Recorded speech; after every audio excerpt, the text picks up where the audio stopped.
Eu sou a Bruna, gente. Bom dia, um prazer estar aqui. Uma honra muito grande, viu, Ivan? Gratidão pelo convite. Bom, eu sou coach, né, como primeira formação, e eu faço medicina atualmente. Então, eu acho que conhecer as origens, né, conhecer essa ferramenta foi muito importante para ter uma visão diferenciada, né? Porque médico tem muitos, né? Uhum. Então, a gente precisa ter esse atendimento diferenciado mesmo. É, Ah, e mãe, né? Porque a gente tem que lembrar que é, mãe no currículo é o mais importante. e que ocupa bastante tempo, né? Que Bastante. ocupa bastante. E depois eu vou perguntar um pouco mais sobre essa questão, né, do como é entrar na medicina já olhando com outros olhos, né? Mas antes disso, como é que tu teve coragem de entrar na medicina com dois filhos pequenininhos em casa? Qual que é a idade deles, meu pessoal saber? Então, o mais velho tem 5 anos e a mais novinha tem 2 anos. Mas na verdade, quando eu entrei, ela tinha 9 meses, né? Aham. Porque assim, né? Eu sempre quis fazer medicina, isso é uma coisa antiga.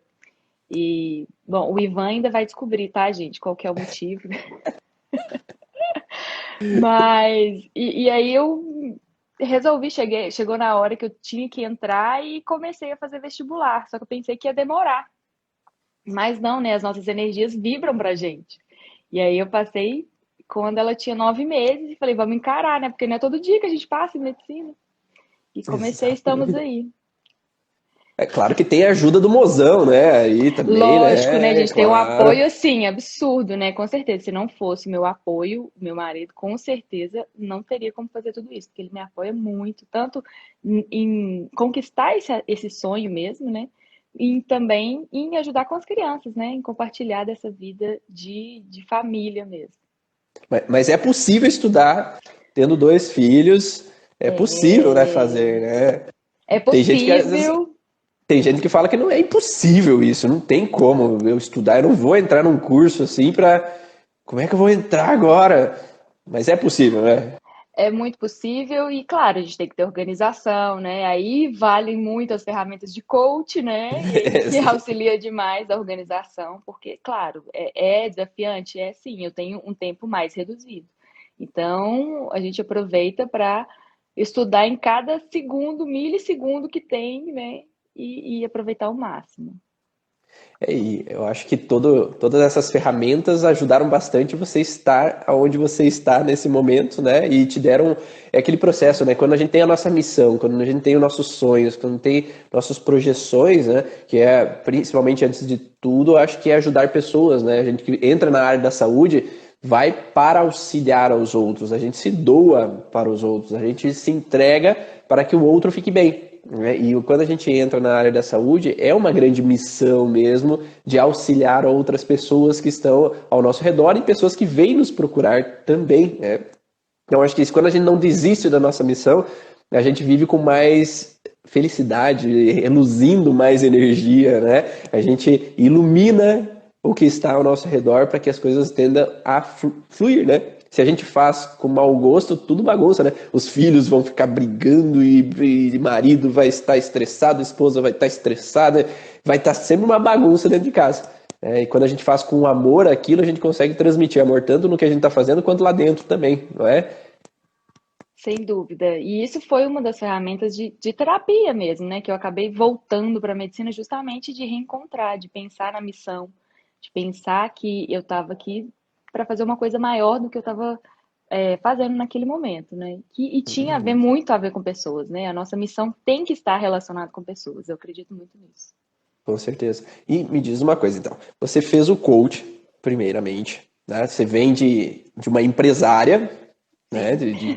De empresa, Ah. faz o coach, depois você faz o curso Origens, tá? E depois você vai para medicina. Não, você estava começando a medicina quando você fez o curso Origens, né? Isso, estou no segundo ano já, né? Quando eu já tinha feito um ano de medicina, mas já tinha ouvido falar, já tinha me interessado, e aí no segundo, comecinho do segundo ano, consegui fazer o curso profissional, né? Porque na verdade o esposo já estava fazendo, né, também. O esposo, assim, gente, eu tenho que contar que realmente ele tem umas habilidades também de bruxo, assim, como o Ivan. E aí acabou me levando. Falei, então tá bom, vamos ver como é que é isso aí, vamos aprender, né? Porque eu acho que sempre cabe, né? E como você viu assim de diferença assim na hora de você entrar e fazer a medicina, né? Você já praticando, já fazendo ali, já estudando a medicina. Não sei se faz estágios, observa algumas questões já durante esse segundo ano. Sim, sim, a gente já entra no. O currículo agora mudou, né? Então a gente não tem mais. Antigamente era o contato no terceiro, quarto ano, né? Com o paciente. Agora a gente já entra fazendo estágio, já tendo contato com o paciente. Então, com certeza, a observação, assim, de quando chegam, assim, os sintomas, né, das pessoas. Aí quando vai fazer. É tipo assim, a gente fica observando, né? E daí você já fica com aquela pulguinha, poxa, mas olha, eu acho que essa pessoa deve ter isso, deve ter aquilo, deve ser uma fragilidade de tal órgão. Mas aí você tem que ficar na sua, né? Porque por enquanto Não pode mexer não neles, posso né? mexer nele. É. E é isso que eu acho que é interessante para o pessoal quando eles começam a fazer um curso. Às vezes eles querem estar preparado, eles querem estar prontos de se preparar, né? Então eu nem comecei o curso e eu já quero colocar na prática aquela ferramenta. E às vezes você simplesmente trabalhar ali observando faz uma grande experiência, né? É um experimento, porque daí você já começa a fazer os links cerebrais de tudo aquilo que eu aprendi dentro da aula, dentro do curso, com relação àquilo que eu estou observando, seja com familiares, seja com pacientes, seja, né? Então às vezes eu atendo pilates, mas eu tenho medo de entrar já com a origem emocional dos sintomas. Ou eu atendo osteopatia e eu tenho medo de entrar já com a origem emocional dos sintomas. Mas eu posso observar e já começar a fazer meu cérebro funcionar pensando nessas ligações, né? Como você falou ali. E isso te dá já um estímulo para você racionalizar todo aquele conteúdo que o paciente traz, né? Sem dúvida, o conhecimento, o aprendizado, ele é paulatino, né? Você não vai de uma vez assim chegar em todas aquelas conexões, assim, às vezes mais elaboradas, né? Então, realmente tem que ser dia a dia, você observando para perceber como é que é a origem nos seus pacientes, né? E claro que vai fazendo tudo muito sentido, né? Às vezes quando você está fazendo o curso, você pensa logo naquelas pessoas. E aí depois você vai observando no dia a dia, talvez pode ter outra coisa que você não tinha pensado antes, Sim. E né? você já. A live de hoje é sobre criança, né? O atendimento em criança. Você já teve experiência assim com crianças? Não que você não tenha duas em casa, né? E Né? fazendo experiências o tempo inteiro, mas você já teve as experiências com elas ou com crianças de terceiros Já com relação à origem? com crianças de terceiro, sim, porque, assim, não sei você, mas eu falei que faço medicina, as pessoas já querem, ô, Bruna, assim, você pode me ajudar? Eu falo, gente, eu ainda não cheguei na farmácia, eu não posso receitar, e eu, claro, eu prezo muito pela linha mais natural, né, por uma linha mais, assim, conservadora, vamos dizer assim. E aí, o que eu penso? Bom, então vamos usar a ferramenta que eu tenho, que é a origem, né? Então aí muitas mães, né, vêm me falar. E aí eu vou perguntando, bom, mas não aconteceu isso há tantos dias, né? Mais ou menos esses tempos, assim, né? Não aconteceu alguma coisa que soou estranho, né? Pareceu um cheiro Aham. estranho. E aí a gente vai conversando e aí a gente aplica a ferramenta, né? Que eu mais gosto, não sei se já posso falar, Ivan, Pode, pode. que é a ferramenta do Sleep Talk, né? Que eu realmente sempre indico. E eu estava até pensando, inclusive, você me corrija se eu estiver errado, mas ela faz muito sentido fisiologicamente também, né? Pensando, Sim. porque se a gente tem que aplicar com uns 40 minutos que a criança está dormindo, mais ou menos, né? É realmente aquele período do sono REM em que são as consolidação das memórias, né? E é nesse período que você vai então ressignificar a memória da criança, né? Então ela assim, além de ser eficaz, porque você percebe, eu já testei, né? E muitas pessoas já testaram.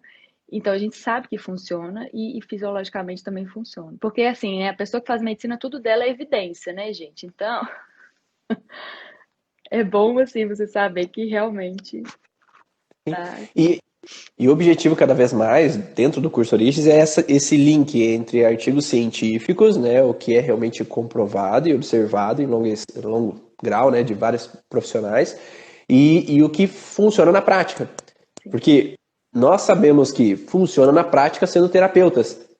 Mas a confirmação é quando a gente faz em um grande número de pessoas essa observação e comprova esse processo. Então é isso que é interessante hoje em dia, que estão se fazendo cada vez mais pesquisas para analisar esse contexto da emoção afetando os sintomas físicos. E é isso que a gente tenta sempre colocar em prática dentro do curso para que as pessoas entendam, realmente, ó, funciona, olha ali, ó, nesse artigo funciona dessa forma, ó, naquele outro artigo funciona dessa outra maneira, para que daí integre esse contexto científico, né, o que se baseia em evidências, né, científicas, e as evidências científicas não são só no físico, né, não teve uma lesão física e teve alteração, teve um comportamento do corpo somente, mas a emoção também gera alterações físicas.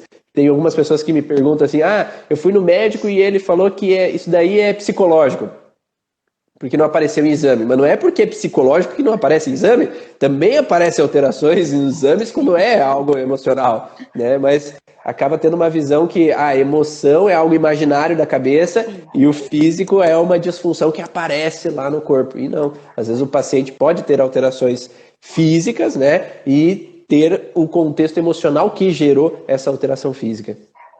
E às vezes até a pessoa, até o médico não sabe se expressar. Às vezes ele até quis dizer que é alguma coisa emocional, mas a pessoa não conseguiu captar a mensagem. Uhum. Porque ela já tem a crença dela, né? Aquela crença enraizada lá, que por mais que tenta se falar o melhor possível, às vezes trava ali o ouvidinho ali que não entra a informação. Você pode dar algum exemplo que você olhou para essas questões em crianças? Até para o pessoal entender como é possível trabalhar em cima da origem emocional? Bom, assim, quer ver, deixa eu pensar aqui, mas olha, geralmente, o que me vem, a maioria, é de criança, por exemplo, que tá, Bruna, a criança tá com gripe. Tem muito. Então, é aquela questão, né? E principalmente agora que entrou a pandemia, então tem uma coisa estranha, né? Tem alguma coisa que cheira mal, que não me vai bem. E aí eu vou comentando, né? Falando, olha, se tem alguma coisa nesse sentido, tem alguma coisa que aconteceu nesses dias, né? Que a criança sentiu estranho, e aí acaba fazendo sentido, e aí vai dando, né? Vai acontecendo, vai batendo com as histórias, assim, né? E quantas horas você demora conversando com a pessoa ali para chegar ao que foi que aconteceu? Ah, gente, isso é rápido, né? Não, isso é rápido demais. Porque você já começa a imaginar. Primeiro que eu acho que o fato de ser mãe, como eu te falei, que é a parte maior do currículo, a gente já tem uma experiência de perceber o que aconteceu comigo e de colocar no outro, né? Então, assim, claro, gente, não precisa ser mãe, pai, para saber, não. Mas eu acho que funciona assim, né? E olhar muito. Agora, uma coisa que é bem legal para os terapeutas olharem também é o transgeracional, né?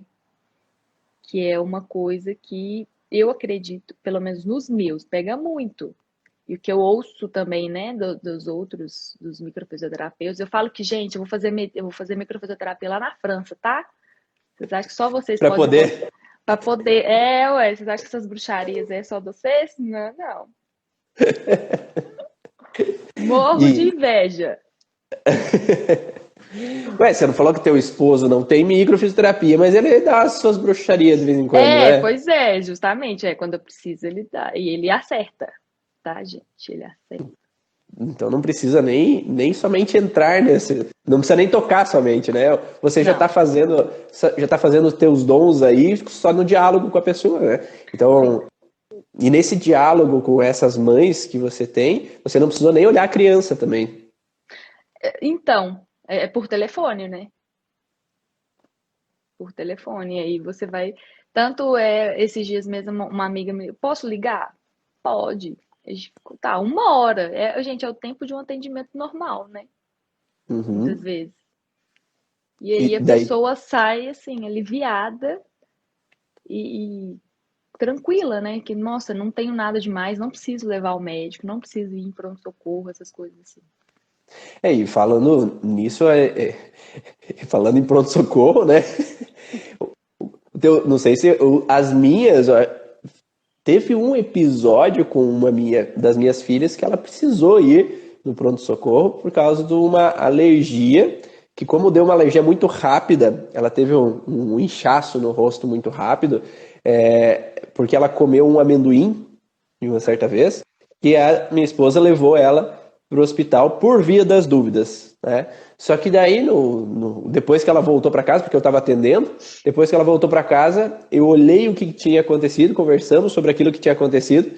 Já uns dias depois, ela começou a comer amendoim escondido e nunca mais teve a alergia, a dita alergia do amendoim, né? Então, os teus filhos, eles são de pronto-socorro? Eles eram, né? Depois que eu conheci as origens, eles não são mais pronto-socorro. Não sei nem qual a última vez. E eu vou te falar que eu moro em frente a um hospital, um grande hospital aqui em Belo Horizonte. E aí nunca mais, né? A gente nem. Não sei nem explicar, não sei nem dizer qual que foi a última vez. Eu acho que, gente, olha, como médica eu não poderia estar falando isso, né? Como médica, mas não sei nem qual a última vez que eles foram ao pediatra, porque assim, a gente acompanha, né, o crescimento, percebe que está indo tudo bem, claro. E quando acontece qualquer outra coisinha, se eu não consigo perceber, né, com a minha parte do que eu aprendi das origens, eu já chamo o marido também, né, porque a gente tem essa questão de família, então todo mundo tem um pouquinho de saber o que pode estar acontecendo, né. E aí ele já dá também uma vasculhada e fala, olha, eu acho que é isso, eu acho que é aquilo. E aí a gente vai indo. Que vai.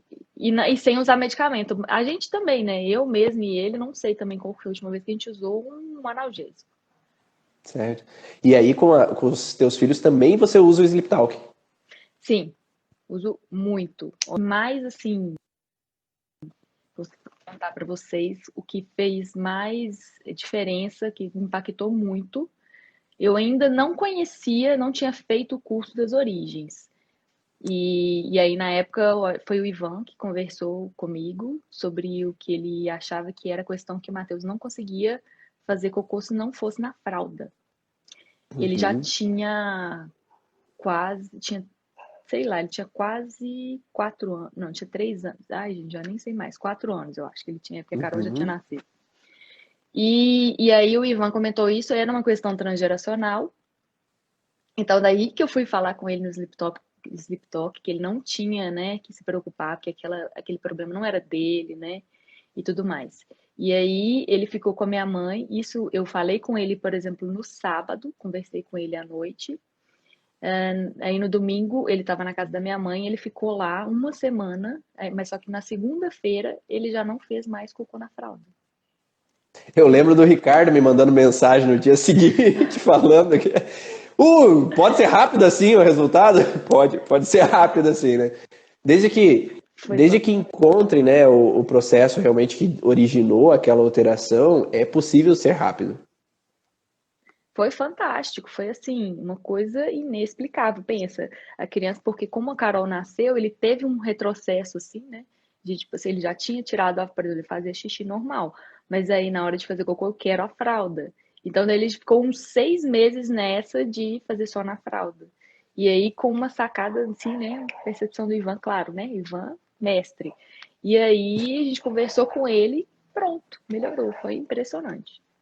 E tem esse detalhe de que quando a gente entende as possibilidades em cima daquele órgão em tecido, é muito mais fácil do que eu generalizar várias possibilidades do que está acontecendo, né? Então é mais fácil a gente olhar que isso é um problema, que é uma disfunção, que é uma dificuldade daquela criança, do que às vezes olhar para aquele X da questão, aquele órgão, aquele tecido que não está funcionando da maneira adequada naquele momento. Né? E aí quando nós não conseguimos decifrar essa possibilidade do que causou, gera aí uma manutenção daquela enfermidade, daquela patologia. E o que é mais interessante também é que sexta e sábado eu fiz lives sobre como ressignificar o trauma. E o ressignificar o trauma, ele tem a ver também com o terapeuta ajudar o paciente a tomar o caminho dele, né? Porque se eu quero fazer toda a parte, crianças, como é que eu faço para trabalhar sobre crianças que a mãe não quer trabalhar sobre isso? não tem como você abordar um padrão que às vezes a mãe não está preparada ou o pai não está preparado, né? Porque às vezes atendo crianças que a mãe vem para a sessão porque o pai não aceita esse tipo de atendimentos com relação à emoção, que isso não existe, que isso é besteira, e aí chega em casa, o pai continua brigando, continua batendo, continua alterando a voz, não vai sair o problema. O que sempre falam, né? Num aquário sujo, não adianta tirar o peixinho, lavar ele e colocar no aquário sujo de volta, porque o peixinho vai se sujar de novo.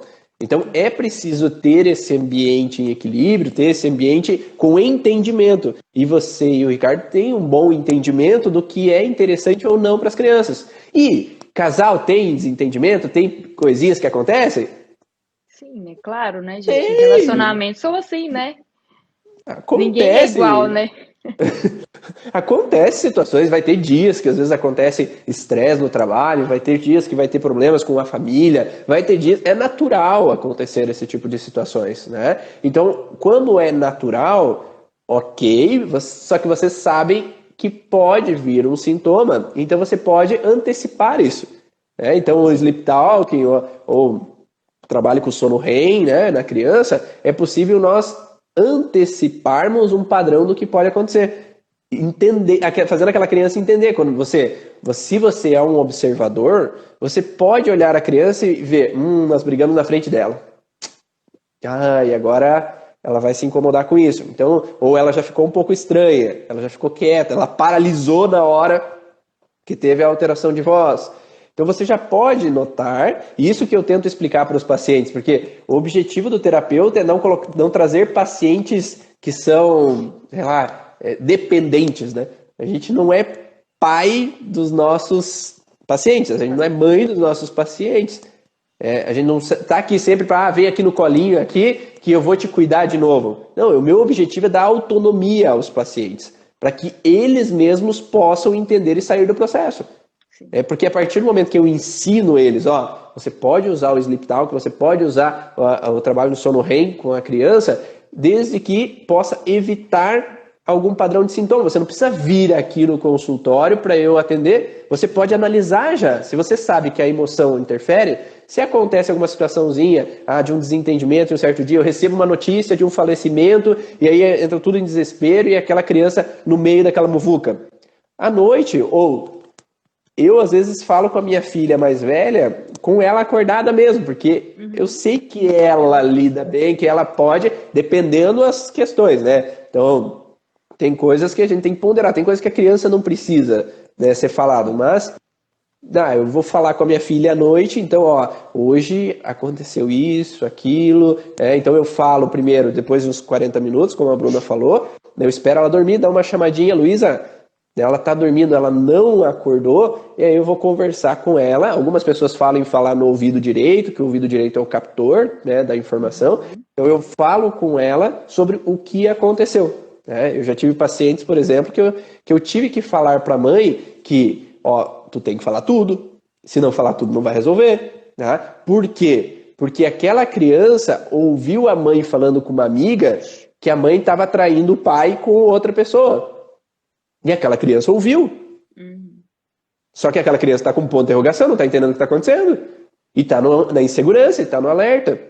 Então, se a mãe não falar, aconteceu isso com a mamãe estava fazendo isso, aquilo, e a criança está inconsciente, né? A criança está no nível inconsciente, ela não está consciente, ela não vai lembrar conscientemente. Mas é preciso falar, mas ele corta o que se passou, né? Mas isso não vai acontecer mais. Tá tudo bem, o papai e a mamãe vão ficar junto, o papai e a mamãe vão se entender, o papai e a mamãe brigaram ali, mas agora nós vamos fazer de tudo para que nós fiquemos bem, para que nós entramos numa harmonia, para que vocês fiquem bem, você só precisa viver a sua infância, brincar, se divertir, tá? E senão a gente acaba colocando uma responsabilidade para a criança também, é tirar essa responsabilidade da criança. Você só precisa ficar tranquilo que o papai e a mamãe vão resolver. E que seja verdadeiro dentro da cabeça da mãe ou do pai, né? Não adianta falar, a gente vai... Vai tentar. E aí não é verdadeira a informação, né? A criança vai ouvir E essas ondas que não são muito claras, se são verdadeiras ou não. E não, o objetivo é, nós vamos fazer o melhor possível para que tudo fique bem. Né? Nós vamos resolver essa situação, mamãe e papai, ou mamãe e a vovó, ou seja quem seja, né? Mas é trazer a responsabilidade para o adulto. Só que às vezes, não sei se você já percebeu, Bruna, mas existem adultos que dão a responsabilidade para a criança. Sim, é aquela coisa de, por exemplo, nossa, mas eu não sei por que que essa criança hoje está tão estressada, está tão, né, assim, desobediente. E aí a gente muitas vezes tem que parar e olhar para a gente mesmo, porque, como você disse, se você fala mais ou menos, a criança sente. Se eles são captores daquilo que às vezes você nem percebeu, imagina o que você está achando que não está sendo tão verdadeiro. Eles com certeza captam tudo, eles são esponjas, né? Então, a gente realmente tem que prestar muita atenção nisso e muito, assim, ainda também falando como coach, das crenças que a gente vai passar para essas crianças, porque isso tem muito a ver com os feedbacks e com a formação de identidade deles, né? E justamente desses traumas que podem aí aparecer nesse decorrer da primeira infância, né, principalmente. Eu vejo muitas crianças assim, quando o pai e a mãe se separam, que às vezes os avós, ou mesmo o pai, acaba falando, cuide da tua mãe, né? Uhum. Então, agora eu vou viajar, cuide da tua mãe. Meu pai é um desses que, quando eu vou viajar, ele fala para minha filha, ó, cuida da tua mãe. Não, não, não É vai o cuidar da mãe, contrário. não. A mãe é a adulta de casa. É a mãe que vai cuidar das crianças, né? Então Uhum. a criança não tem que ser responsável, mas eu vejo muita criança que quando os pais se separam, a mãe acaba levando para dormir no mesmo quarto, às vezes dormir na mesma cama e acaba assumindo um papel que era do pai. Ao invés de ser a mãe a responsável por proteger, às vezes até quando o pai viaja e fica 7 dias, 5 dias fora e tal, agora eu vou trazer para minha cama o filho e o filho ele fica no lugar do pai, não pela criança estar com medo, mas é a mãe que tem medo de ficar sozinha e aí traz a criança para o quarto para ficar com ela. E isso atribui à criança uma responsabilidade, que a mãe só vai ficar segura se eu estiver junto com ela. E isso ele pode levar para a vida dele uma crença que às vezes não é uma crença falada, mas é demonstrada, Demonstrada. É observada, né? é observada. E eu já vi também vários casos de crianças, por exemplo, que elas só conseguem dormir se estão no meio do pai e da mãe. Porque é observado também para elas que se o pai e a mãe vão dormir sozinhos, o clima está tenso. Tem alguma insegurança, tem alguma coisa que não está legal. E aí aquela criança sabe que se ela estiver lá no meio, ela vai tranquilizar o pai e a mãe. Daí o pai e a mãe ficam relaxados, daí tá tudo tranquilo, daí dão até risada, daí se diverte. Então isso fica, parece que passa aquele clima tenso ali naquele momento, né? E por quê? Porque a criança observa essa situação de que por algum motivo o pai e a mãe não estão à vontade em dormir juntos, né? Sim. Seja por algo consciente ou algo inconsciente. Às vezes existe um medo inconsciente de engravidar, um medo inconsciente relacionado a ter relações sexuais, ou mesmo consciente que o clima não está bem ali. E daí a criança às vezes vai sempre lá no meio para tentar às vezes separar o pai e a mãe, inconscientemente, né? Pode ser isso, mas claro que pode ter outras possibilidades com relação a esse padrão. Mas é algo que pode acontecer. Então a criança ela recebe tanto a crença dita quanto uma Sim. crença observacional, dessa observação, né, do que está acontecendo com os pais. E no coach vocês pegam bastante esse padrão, né, de observação de crenças.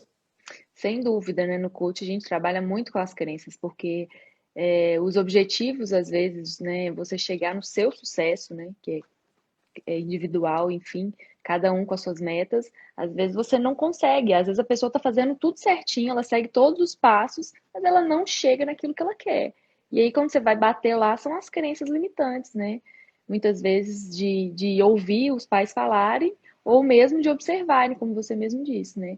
Dos próprios feedbacks que a gente dá, sem pensar muitas vezes, né? Uhum. E eu não sei se você observou contigo também, ou com o Ricardo mesmo, mas eu e a Denise observamos assim, quando nós percebíamos, por exemplo, a minha filha mais velha, ela teve uma época que ela era bem tímida, né? Então ela às vezes não era de falar, ela ficava mais quietinha, ela não se abria tanto. E aí quando eu fui trabalhar em psicoterapia, quando eu fui trabalhar com a metodologia da origem perante ao contexto do julgamento dos outros, o olhar dos outros, a crítica, a insegurança em me expor, parece que desligou a chavezinha dela lá que colocava ela em timidez. Tá? Na próxima viagem que a gente fez, ela já começou, nós fomos num hotel, e no hotel ela já começou a chamar tal pessoa, conversar com tal pessoa estranha que passava no café da manhã, chamava a atenção de um, de outro, coisa que ela não fazia. Então esse mudar a chave nem sempre é da criança o problema. Às vezes os adultos transferem a insegurança. E é observacional também, né? Porque às vezes se o adulto fica mais fechado, fica mais retraído com estranhos à volta, como é que a criança vai se sentir segura? Se ela está observando os pais que deveriam ser os seus protetores, que não estão tão seguros assim. Eles estão meio tensos, estão meio armados. Né? Então a tendência, vamos dizer que a mãe teve, o pai e a mãe tiveram um problema com o sogro ou com a sogra na época da gestação. Tá? E aí, sempre quando vão na casa do sogro e da sogra, ou antes da gestação, na época do casamento, sempre quando vão na casa do sogro e da sogra, o pai ou a mãe ficam meio travado, assim, ficam meio irritadiços, ficam meio tensos. Como é que a criança vai se sentir à vontade com aquele avô e a avó se tem aquela tecla ali e ele observando que os pais não estão tranquilos? Que o pai ou a mãe não estão tranquilos perante a situação. Então é possível que a gente transfira pela expressão corporal que nós tenhamos ali naquele momento, que aquela criança pode ou não se sentir à vontade. É a mesma coisa que deixar a criança na escola, né? Ele fala, vamos deixar, é hora de começar a aula. Fica, filha, vai ficar tudo bem, tá? A mãe te ama, o pai te ama, mas vai ficar tudo bem. É uma baita segurança para ficar lá no colégio, né? Nossa, é aquela coisa, né? A mãe tá mais preocupada, a adaptação escolar não é do filho, né? A adaptação escolar é da mãe. Pelo processo da origem, né? E aí é interessante aquele processo que alguns colégios falam de adaptação da criança com os pais dentro do colégio dias antes da escola começar. Para que eles possam conhecer o ambiente, conhecer os professores, para a mãe e o pai estarem à vontade com aqueles professores, para a criança daí estar à vontade com aqueles professores. Eu tive uma mãe esses tempos atrás que eu contei assim, leva o meu filho, sabe aquele negócio de segura lá que é meu, não vai tirar de mim. Isso acontece, e não porque a mãe quer ou o pai quer, mas às vezes vamos pensar que houve um aborto anterior, ou o pai teve um relacionamento anterior que teve filhos, e aí na separação ele não pôde ficar com aqueles filhos foram arrancados dele. Então ele já tem essa experiência dos filhos serem arrancados de mim. Então perder aquelas crianças, deixar aquelas crianças para outras pessoas, não é à vontade, né? Porque eu já vivi isso, eu não quero viver isso de novo. E isso gera insegurança. Sim. Até como você falou, a questão da gestação, eu tenho um caso também de uma pessoa que ela tinha uma relação assim complicada, né, com a sogra durante a gestação, e era como se ela falou, depois ela foi descobrir que era como se ela não engolisse ela, né? Tipo assim, ela não gostava muito daquela situação. Ela estava amando ser avó, mas ela não dava atenção para aquela nora, no caso da sogra. E daí a criança nasceu e a criança não conseguia engolir. Ela ia mamar e golfava e não engolia. E aí foi buscar, tava lá, né? Sim. Teve alguma questão com foi a sua sogra, né? Foi essa relação. E às vezes a gente acha que é tão... Não, nada a ver. E é uma coisa que realmente vai fazer impacto, né? Vai ter impacto. E às vezes são detalhes, né, que a gente não toma a olhar para as crianças, né? São detalhes, mas que são detalhes que realmente fizeram naquele momento da gestação, fizeram naquele momento um processo de um choque dramático, algo inesperado, algo que me incomodou realmente. Sim. E é por isso que é o interessante, né? Quando você vê a criança não consegue engolir, qual que é o sentido? Houve algo que não foi possível ser engolido. Exatamente. Então, o sintoma não mente. O sintoma está claro ali na informação, né? E aí, quando a gente tem essa clareza, é possível daí ir direto ao ponto. Tu não vai falar, qual é a situação relacionada a uma desvalorização que aconteceu, não é? Com relação a uma situação de agressão que aconteceu. Não, é uma sensação de não poder engolir, porque o conflito é não poder engolir. E aí você é muito mais direto nas possibilidades que aquele paciente pode traduzir, ou nos pais daquele paciente podem traduzir com relação à situação de conflito que estava sendo vivida. É sempre fácil? Não, né? Nem sempre é fácil de você chegar a todos esses padrões, né? Às vezes é preciso racionalizar, pensar, às vezes a pessoa aí, né? Às vezes tu tá conversando com a pessoa ali pelo WhatsApp, né? Como você falou, às vezes ela precisa ir lá perguntar para outra pessoa, ela precisa pensar um dia sobre aquilo que aconteceu. Eu não sei se você teve casos assim. Sim, sim. Tem sempre esses casos que a gente fica matutando, né? A pessoa pergunta, não, mas o que pode ser isso? Aí você fica, bom, deixa eu ir conferir meus arquivos, né? E aí você vai pensando, vai fazendo as correlações, né? E, claro, às vezes na hora não é tão simples assim. E aí, justamente, ou busca outra opinião, ou buscar mesmo, eu sempre falo que as apostilas do Ivan são perfeitas, então a gente sempre busca informação na fonte também, né? E aí vamos buscando, vamos fazendo, e sempre assim, buscando sentido para o paciente, né? Que nem você sempre pergunta, faz sentido? Então, assim, se isso não faz sentido para você, então não adianta, não vai ser isso que vai te trazer o alívio daquilo, né? Sim. Às vezes tem pacientes que falam que da outra vez você já descobriu o que aconteceu, mas não deu resultado. Então não, Não né? descobriu, né? Não faz sentido. Se não houve melhor, não houve modificação nenhuma, a gente tem que olhar para outros horizontes, né? Sim. É como eu falo ali, quando nós temos a apostila do curso Origens, a gente tem várias possibilidades em cima de um órgão só. É o que esse profissional fala, o que aquele outro profissional fala, o que eu vi na prática, e eu coloco as diferentes possibilidades, porque às vezes não é só isso, né? Então, às vezes tem um contexto. Faringe é pegar o bocado ou cuspir o bocado. Tá, que bocado? Tem muitas relações. Que é esse bocado, né? Então, às vezes pode ser um bocado de algum alimento que eu queria ter para mim, por exemplo, uma criança poderia querer ter o seio da mãe para sugar e não poder sugar, ou poder não expressar como uma criança. Por exemplo, a criança tem 1 ano e meio e quer se expressar, mas ela se sente incompreendida. Ela não consegue expressar aquilo que ela gostaria de expressar. E às vezes ela poderia ter essa relação de um incômodo com uma faringite por não poder expressar. Ou que ela tenta se expressar e as pessoas se irritam porque ela não entende e brigam com ela.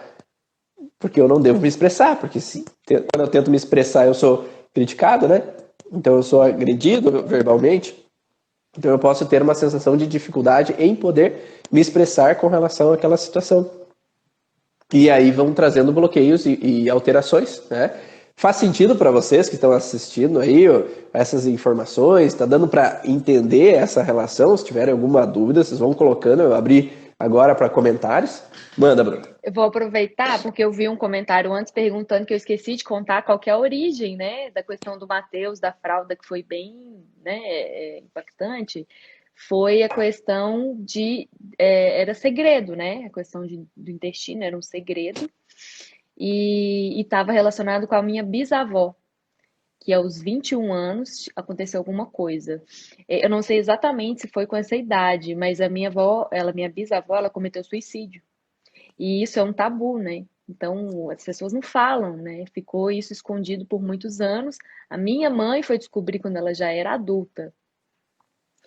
E aí, então, ela nunca tinha me contado. E quando eu conversei com ela, que foi que daí, logo depois, eu conversei com o Matheus também no Sleep Talk, e que foi que funcionou. Sim, né? E o que funciona? Qual é a informação, qual é o conflito que realmente dá resultado? É aquele que dá resultado. Qual é o que funciona? É aquele que melhora. Tá? Se melhorou, melhorou, ótimo e pronto, né? A gente não precisa fuçar às vezes não é preciso chegar ao fundo lá do poço da sujeirinha mais escondida que está no processo. Né? Então não é necessário, às vezes, você revirar a fossa totalmente, você precisa ir até onde é satisfatório. O que é o satisfatório? Onde houve melhora.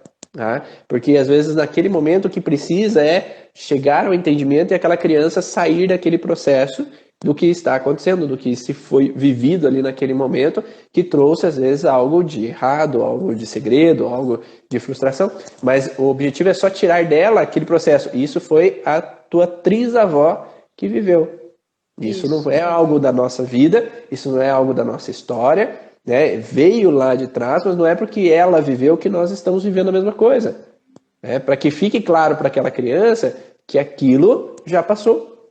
Que agora quem está aqui não precisa mais ficar nesse alerta, não precisa ficar mais nessa preocupação que gera essa alteração. Minha filha de 6 anos solta gotinhas de xixi na calcinha, mesmo com muito amor e muitas conversas, isso não muda. Médicos não ajudam, tem algumas possibilidades que poderiam levantar, sim. E eu, principalmente, não basta amor se eu não está coerente com a informação do que está acontecendo. Então, quando a gente precisa chegar à origem do processo, a gente precisa olhar para qual é o conflito que está em disfunção, que está com relação à alteração que aquela criança está vivendo. Em geral, como a Paula fala ali, a gente pensa que a bexiga ela tem um papel de demarcação de território. Né? Então, a bexiga nos animais ela serve para o urino para demarcar o território, que aqui é meu. Mas, entretanto, todavia, nesse contexto específico, a gente poderia pensar com relação ao entendimento de que alguma coisa não está funcionando para segurar o xixi. Né? Então, são gotículas, não é uma sensação de perder urina, né? São gotículas que estão caindo, às vezes ela está tendo as gotículas. Aí eu pensaria, é xixi ou é corrimento?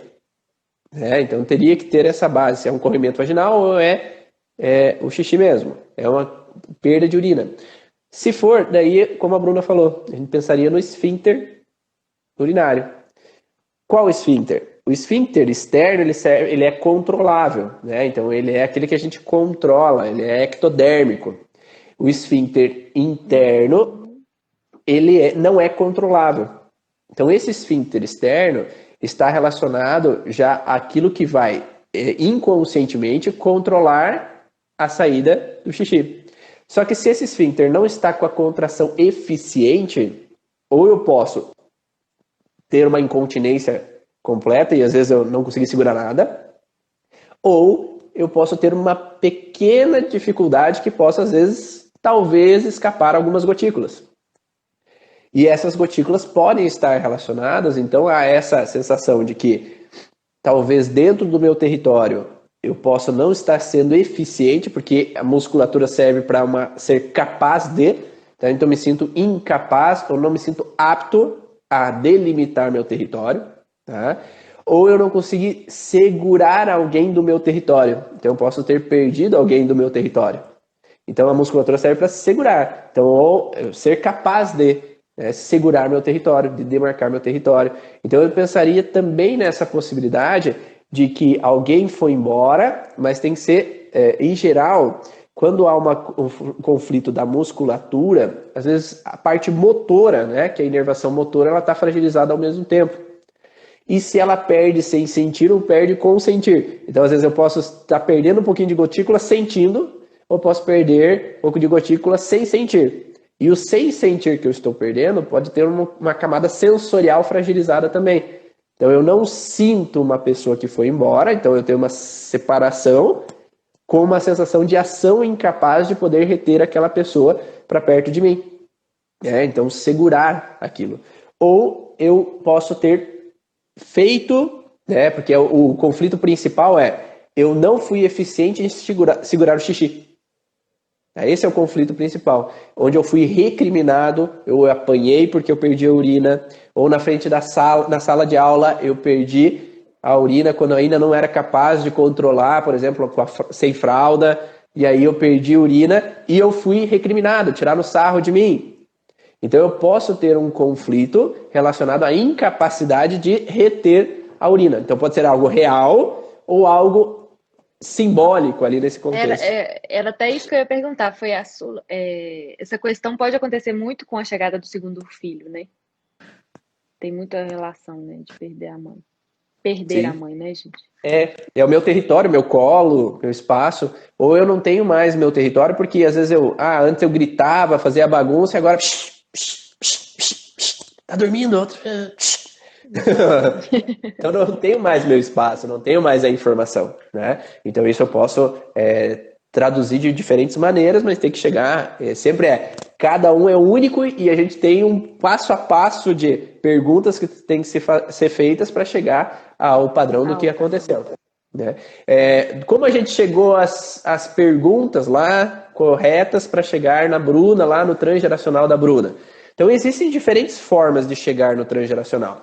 Existe o genossociograma, que é algo que a gente vai começar agora nas aulas do curso avançado, que a Bruna, o Ricardo vão estar ali, e que a gente vai chegar no genossociograma e olhar as simetrias. O que é simetrias? Aqueles antepassados que podem ter correlação com essa criança, com esses pais, que podem trazer uma alteração para eles. Então, quando os pais são simétricos, e existem alguns quezinhos para a gente olhar para essas simetrias, que daí a gente fala no curso, a gente consegue saber, eu olharia mais para esse antepassado, ou eu olharia mais para esse antepassado, tá? Ou a gente tem outras formas de olhar, como, por exemplo, na microfisioterapia é possível, às vezes é possível a gente olhar olhando algumas outras abordagens, como de hipnose, a gente pode olhar o transgeracional. Então, existem algumas ferramentas que é possível detectar, tá? No curso Origem a gente aborda o genossociograma, principalmente, que é uma das ferramentas, e tem umas outras técnicas de meditação que a gente aborda também para olhar o transgeracional, para olhar quem é essa pessoa, quem é essa figura que vivenciou alguma situação lá no passado.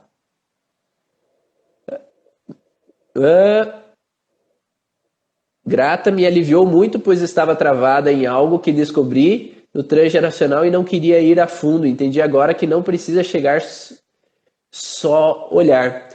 Na constelação familiar se aborda um pouco isso, né? De às vezes acolhe aquilo que aconteceu, agradece aquilo que aconteceu. Qual é o problema? A gente fica, a minha bisavó viveu aquilo lá, ela trouxe tudo esse problema, então eu não acolho aquilo que aconteceu. Obrigado por aquilo que você viveu, mas isso eu não preciso para minha vida, né? Isso eu não preciso trazer para mim. Exatamente. E a gente tem que levar muito isso em consideração, porque se a gente for carregar tudo que tem de transgeracional, a gente vai ficar doente assim, né? Todo dia. Sim. Vou levar em consideração, né? Tem muita coisa lá atrás, né? E uma coisa que me pergunto bastante, assim, o transgeracional, o Hammer falava? Não, o Hammer não fala de transgeracional.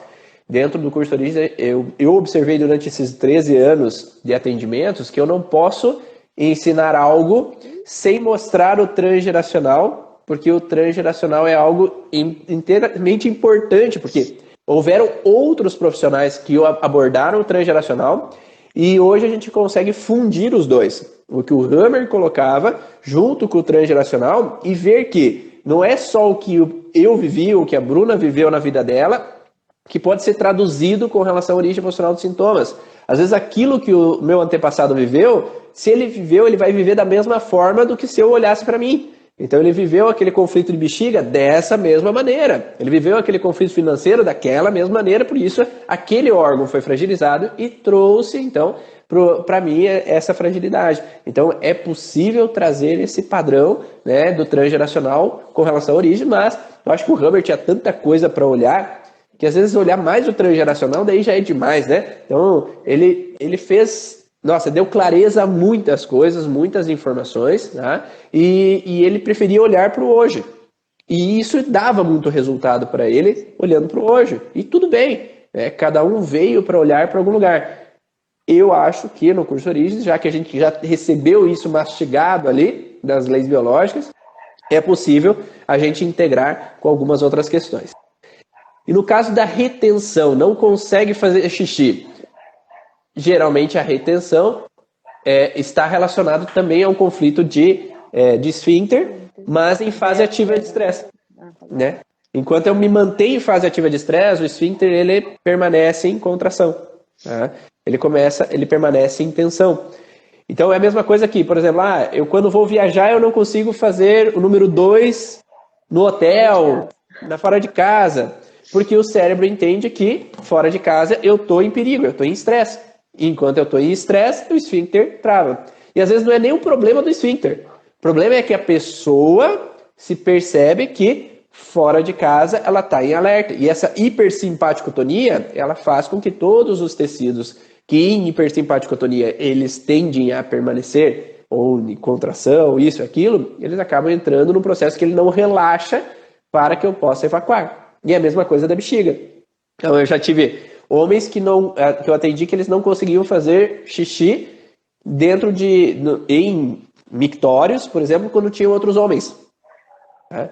Porque em algum momento ele viveu alguma situação que representava para ele uma sensação de desconforto com relação a outros homens ali, olhando. Né? Que poderiam olhar, que poderiam julgar, que poderiam isso, aquilo, aquele outro. E a partir do momento que a gente corrige, a tendência é que tende a sair desse processo e melhorar nessa alteração.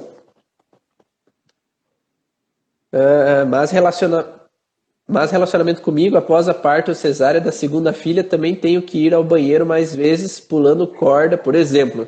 Tem que ver o que é de conflito territorial. O que é de conflito territorial que está sendo vivido teu, né? Ou tendo uma situação relacionada ao transgeracional. Por que engravidar para as mulheres da tua família, elas podem ser um perigo? Né? O que aconteceu nos relacionamentos conjugais quando as mulheres engravidavam? E aí a gente para por aqui, né? Porque tem coisas que não vale a pena a gente ir mais a fundo. Tem que olhar no atendimento para ver esse processo e ver o que faz sentido. Sim, que cada caso é um caso e existem padrões que possam estar relacionados especificamente àquele contexto. Né? E a gente sempre vai olhar quando começou o sintoma a aparecer, e aquele sintoma, quando começou, o que estava acontecendo no ambiente. Porque aquilo que estava acontecendo no ambiente vai traduzir a situação de frustração, a situação de alteração e tudo que é a vivência do pessoal, da situação, do pai, da mãe, do vô e da avó, daquele ambiente familiar, ou o que representa aquele momento. Se comecei quando eu estava grávida. O que a gravidez representa na história anterior, porque às vezes pode ter algo na primeira gestação que aconteceu, que eu repito o padrão, ou o que gravidez representa na história da tua família. Porque se eu não olhar para essa representação do ambiente, do momento que está acontecendo, eu vou ficar num ponto cego. Eu não vou conseguir enxergar além do que eu consigo olhar. E se eu não tenho entendimento com relação à origem emocional dos sintomas, eu posso chutar para tudo quanto é lado sem ser específico naquilo que está acontecendo. E aí é importante, Bruna, como você falou, quando você vai olhar para as mães, às vezes de amigas tuas ali que são mães também, que estão estudando, é preciso às vezes ter o entendimento do qual é a pergunta ideal que eu tenho que fazer. Não é isso que você faz? Exatamente. Sem dúvida. Eu tenho, inclusive, uma amiga bem próxima na faculdade que, quando eu fiz o curso, ela me olhou assim, parecendo que eu era um ET. Ela falou: Meu Deus, o que essa Bruna tá fazendo? E aí aconteceram alguns sintomas assim, e eu fui falando, eu fui instigando, né? Até que ela se abriu. E aí agora, qualquer coisa que acontece, ela, Bruna, o que você acha que pode ser? E aí agora na pandemia até teve uma questão assim, que ela teve uma alergia aqui assim, ó, nos olhos. E acabou que eu falei, gente, mas epiderme é separação, né? Alguma coisa assim. Aí fiquei pensando, falei, olha, tem alguma coisa a ver com o seu namorado? Porque eles estavam distantes, né? Nessa pandemia, eles não podiam se ver. Ah, será? Falei, faz sentido? Ah, acho que faz. Aí eles fizeram uma ligação de chamada, assim, de videochamada. Na segunda-feira, uns 2 dias depois, já estava melhorando. E Você foi me enviou a assim, foto. Você me ela enviou a me, e ela foto, me né? enviou o antes e o depois. Ficou assim, perfeito. E é Então, é uma rápido, questão, né? sim, é rápido. É uma questão de você olhar para dentro também, né? E de perceber. Mas claro que se tiver um auxílio, né, de um terapeuta, faz toda a diferença, né? Porque às vezes a gente não consegue se auto-observar também, né? Com certeza, né? A gente tem vários bloqueios com relação a isso, né? E ali naquele momento, quando você fala, ó, faz sentido pra você? Ah, não sei, mas então tenta, né?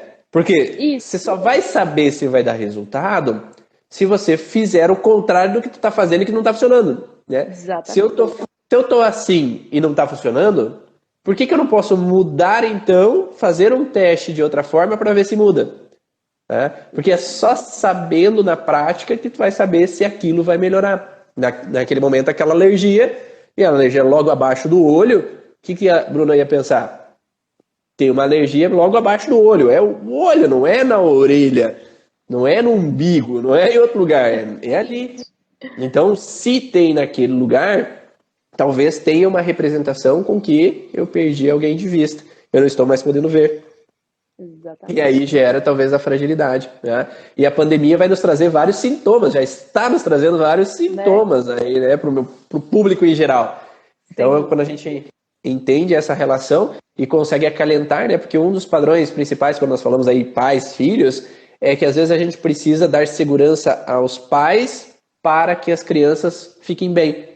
Porque simplesmente a gente falar aconteceu isso e aquilo, mas a mãe tem medo, o pai tem medo, aí às vezes esses medos fazem com que a criança bloqueie no processo de evolução, né? Então quando a gente tem que ali, às vezes, percebe que a mãe tem medos, percebe que o pai tem medos, a gente tem que acalentar os pais. Realmente mostrar para eles que tudo bem, é algo que vai passar, que vai ficar tranquilo, que já falaram que é possível melhorar isso. Tá? Então, quando vocês assistem vídeos e aí falam, ó, não, isso é possível melhorar através disso, ó, já falaram que é possível. Mas às vezes os pais vêm com desespero, porque na medicina falam que nunca vai ter melhora de algumas coisas, que às vezes não vai ter resposta, não só das pesquisas científicas, e vejam que tem que tomar medicamento pro resto da vida. E aí, quando você possa acalentar esses pais, dar mais tranquilidade, eles tendem a relaxar um pouquinho mais, né? Muito obrigado, Bruna, pela sua presença aí. Passou rápido esse bate-papo nosso, aí estamos chegando ao fim, né? Obrigado por ter aceito o convite de estar aqui comigo hoje, né? E passar um pouquinho da tua experiência aí, do que você está vivendo, né? E deixo suas palavras aí, né, de despedida. Bom, eu que tenho que agradecer muito, Ivan. A gente sempre aprende muito com as suas lives, né? Tenho que só realmente agradecer. E assim, né? Cada dia mais aprendendo, né? A experiência que vai trazendo para a gente observar todos os dias as origens, né? Tem que é um trabalho. Conto com vocês, viu, gente? Obrigada mesmo. Todos aqui também, né, têm essa contribuição. Aí segue a Bruna ali, que tem muita informação ali, gente, tá? Como assim, né? Me segue, coach, gente. Por enquanto é coach, depois é médica. Tchau, pessoal! Tchau!